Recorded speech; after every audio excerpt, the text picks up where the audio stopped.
Subscribe کیجئے آل Nepal Islamic tube کو اور بیل آئیکن کو ضرور دبائیں تاکہ تازہ ترین اپڈیٹس بروقت ملتی رہیں۔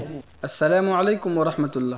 محترم ناظرین، آل نیپال اسلامک ٹیوب میں آپ کا استقبال ہے۔ ناظرین، ایک بڑی خبر کھل کر سامنے آ رہی ہے سعودی عرب کے تعلق سے۔ سعودی حکومت کی خواتین کو فوج میں بھرتی کی اجازت۔ سعودی عرب کی حکومت نے خواتین کو فوج میں بھرتی ہونے کی اجازت دے دی ہے۔ اس بات کی تصدیق سعودی وزارت دفاع نے کی ہے۔ سعودی وزارت دفاع کا کہنا ہے کہ آن لائن پورٹل کے ذریعے خواہش مند خواتین سعودی عرب کی فوج میں داخلے کی درخواست دائر کر سکتی ہے۔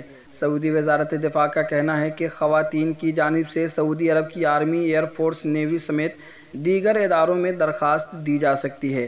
سعودی وزارت دفاع کا مزید کہنا ہے کہ فوج میں بھرتی کی خواہش مند خواتین کی عمر 21 سے 40 سال ہونی چاہیے۔ سعودی وزارت دفاع کا یہ بھی کہنا ہے کہ سعودی فوج میں بھرتی ہونے کی خواہش مند خواتین کا قد 155 سینٹی میٹر یا اس سے زیادہ ہونا ضروری ہے۔ تو ناظرین، یہ تھی آج کی تازہ ترین خبر سعودی عرب کے تعلق سے۔ آپ دیکھ رہے ہیں آل نیپال اسلامک ٹیوب، کے ساتھ فقط والسلام، السلام علیکم ورحمۃ اللہ۔